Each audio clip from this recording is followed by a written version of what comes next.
continue to try to win as many trophies as they can to stay in as many competitions as can be.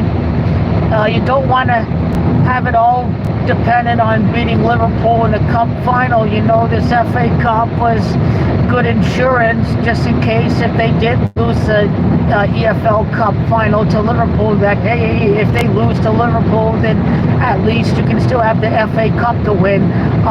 But as I said before the Aston Villa video, that if Newcastle were not going to win the EFL Cup, then Newcastle was going to win the FA Cup. My projection called for Newcastle to win the EFL final, which I still like Newcastle to win the EFL Cup.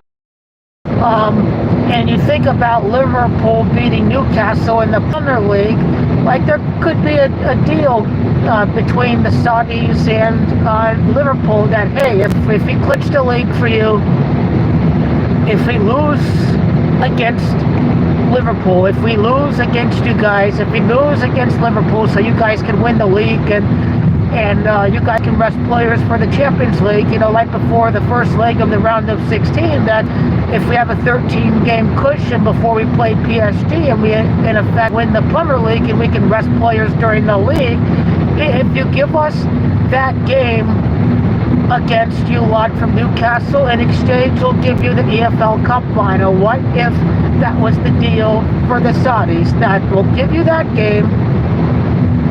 It may cost us top four, maybe not, but if you lose to you guys so you can rest players for the entirety of the Champions League knockout phase, then in return we will get the EFL Cup title. So I still like Newcastle to win the EFL Cup title. Now, I made the video predicting Aston Villa to win the FA Cup, and I still do, because Unai Emery's a winning coach.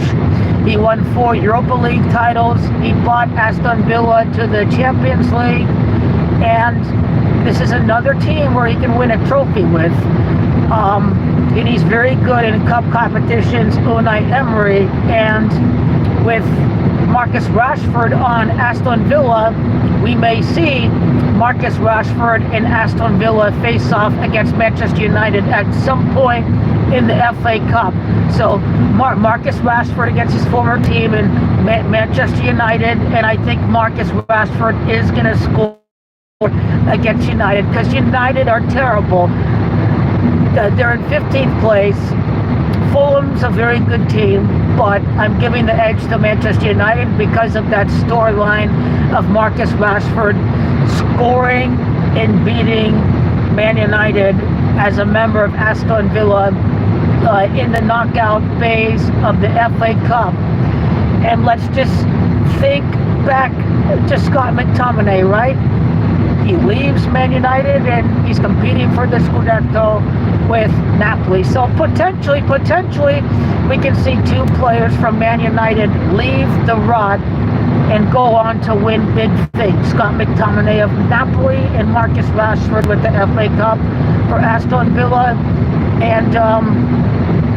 And let's just include Anthony too, because he's doing pretty good with Real Betis, and Betis are in the Conference League. I think they're up against Chelsea, and you know, it's no guarantee that Chelsea win the Conference League. They have to first be sure that they can beat Real Betis, because La Liga is the best league in the world, and there's no way United are going to win the Europa League, because Bilbao are a very, very good team, and they're a very tough team to beat, even for Atletico, Real, and Barcelona.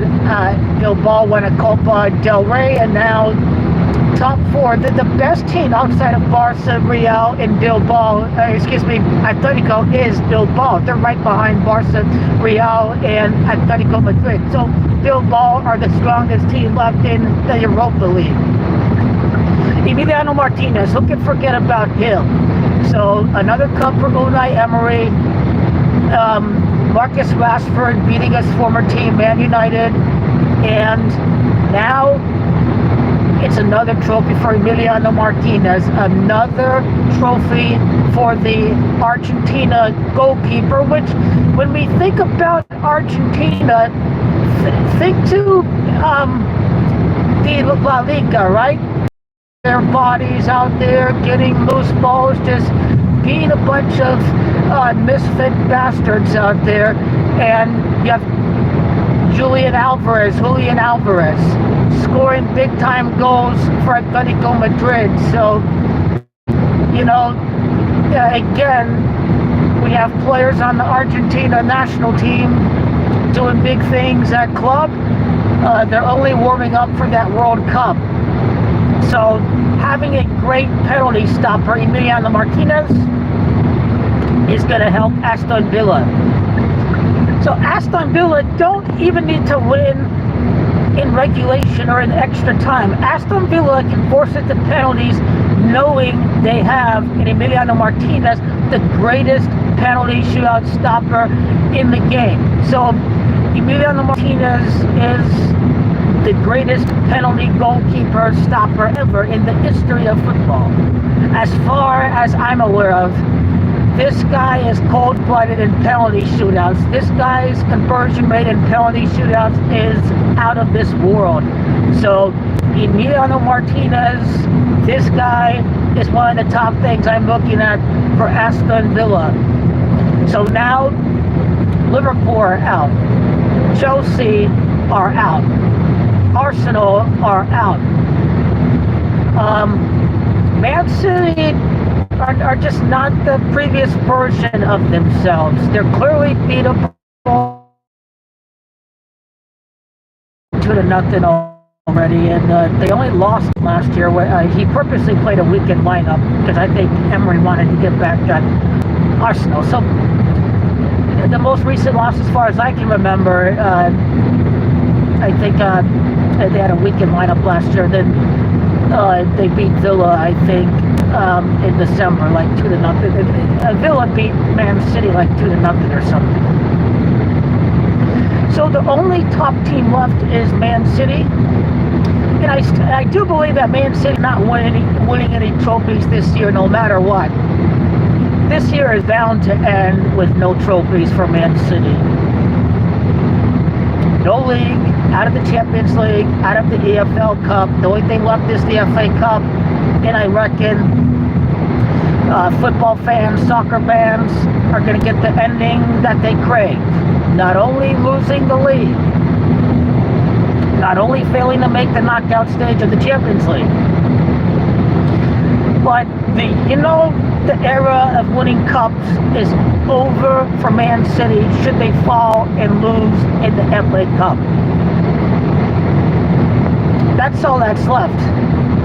I think the grand ending is going to... I think it's not just about losing the Premier League or getting embarrassed out of the Champions League. They got to lose and get knocked out in every single cup competition. And this Man City defense is not the same. They haven't recruited the right replacements. They lost Cole Palmer. Rico Lewis is terrible. Clearly, this is not your typical Man City team. They've fallen off a cliff because of how fast this downfall has happened in not even a full season. We're still ending the season. And so here we are. Aston Villa to win the FA Cup, and I think Newcastle, one of the toughest teams left in the competition. Brighton are still a very good team, but Newcastle are clearly a top 4 team, and they've done well in cup competitions this year. And I believe it just makes the path to the final easier for Aston Villa if Newcastle lose. And I know Man United are terrible, but I think it's scripted for Villa and Rashford to score against Man United, so we'll see what happens there. And of course, with the draw for the quarterfinal and beyond.